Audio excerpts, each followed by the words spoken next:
You can do anything you want. You'll be able to talk to anybody you want. You'll be able to have your one device talk to your other device.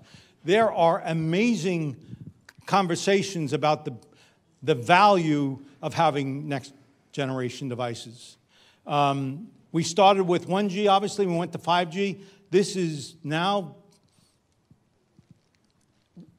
and by the way, we are demanding that as users. And so this is a next step to try to deal with that demand, and there's some questions we all have about it. But you have to ask the right questions, and that's what I hope to do. 5G is small cell towers like that. It's millimeter waves in certain parts of the network. It's beamforming in networks, and full dupe, it goes back and forth. You'll be able to send as much out as you get. It's massive MIMO, multiple in, multiple out. So there's technologies behind all of this that is enabling us to have the benefits of 5G. And so you'll be able to walk on the road. That will be able to connect to your refrigerator when you ask, where's the milk? Very important to know about this, and this is where it is sort of, you need to pay attention to, because on the far left side, we have 3G, 4G, roughly 9 meg to about 6 gigahertz. All those networks still exist over the foreseeable future. Next 10 years, most likely. Then you have low-frequency stuff. Basically, they call it 6 gig sub-network and below. Your TV with the antennas were 600 megahertz. It always existed, but the FCC now has allocated availability of that. And when you hear about Sprint, it's somewhere between 700 megs and 900. That's how they're giving you the service. It's not the millimeter stuff they're giving you. They're giving you stuff that existed for years and years and years. But it's separate from already a pre-existing network. Then you go, and there are other emissions at different levels that are up into the 10 gigahertz space. When you hear 5G is going to kill me, it's about the far right. It's the millimeter, 26 to 60 gigahertz. We can go up to 300 gigahertz, by the way, based on the FCC standard. But it's the stuff that's at the far right that is where the debates are, for the reasons I said. Okay, MIMO, multiple in, multiple out, and beaming.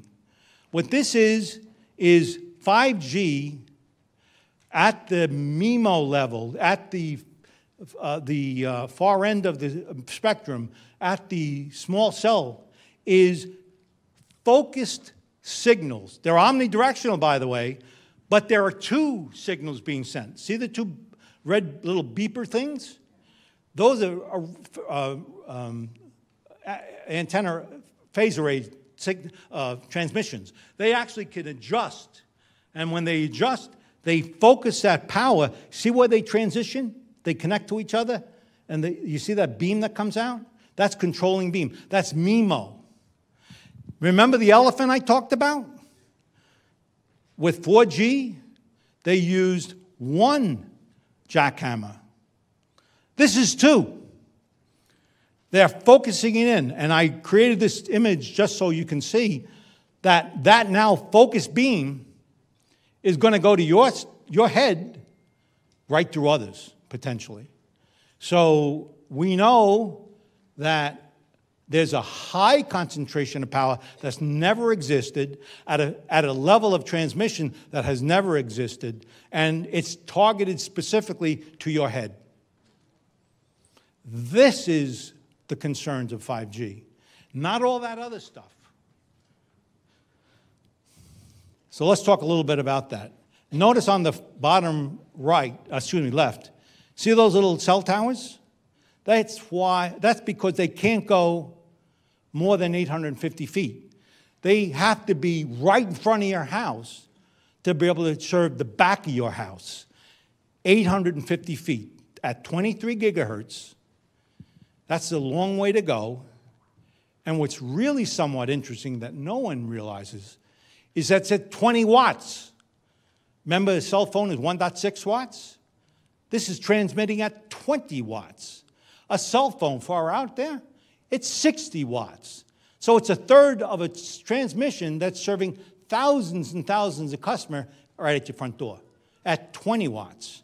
So all of a sudden, we're going to have a whole lot of stuff hitting our bodies like never before, and with beams focused to that. Bees. Those bees, by the way, are bees that were at a 5G site, and they died. We know 20 gigahertz through research, 20 gigahertz is absorbed 5 times more than 4G in a bee. If you went to a trial, if you looked at some study up to 4G, and you put a transmitter inside a beehive, they wouldn't come back. Now we're 20 times higher and 5 times more absorption. Well, will that do? I don't know, because this is not statistical. I can't tell you what's going to happen, but I can tell you some cases it is. I already told you about the bacteria problem. We know at 20 gigahertz, we know for sure it accelerates the bacterium, the biome of the stomach, even more so than up to 4G at 2 gig. And the FCC has allowed us to go up to 300 gig. 6G is starting at above 300 gig. We know from research, Kylan and I wanted to, I went to school right here, and the protests are going on. Kylan's an expert in what happens to a signal when it hits your head, your body. She knows at 90 gigahertz, the spiral sweat glands of your body absorb as an antenna to your body. That's why these activation denial systems are so effective. They heat your body because it's a receptive, it modulates directly at the levels of a 90 gigahertz signal. So we know from some study work at some of the frequencies using that there is potentially danger to the user. And here's some examples of some of the news reports coming out in the marketplace. Some of the stuff we're seeing is we already know is happening, and so some of the claims being made by one side of the is sort of coming to fruition, and you should know. So you need to decide if this is a problem for you. One thing's for sure: I can't control my son. I can't control my wife. I can't control my grandmother. I can't control my kids for sure. And their kids, I don't have any, because I invented technology to shield my son. I still don't have grandchildren. But you control your environment. You're the architect of your environment. You really need to think about what you can do to eliminate the bees in the room.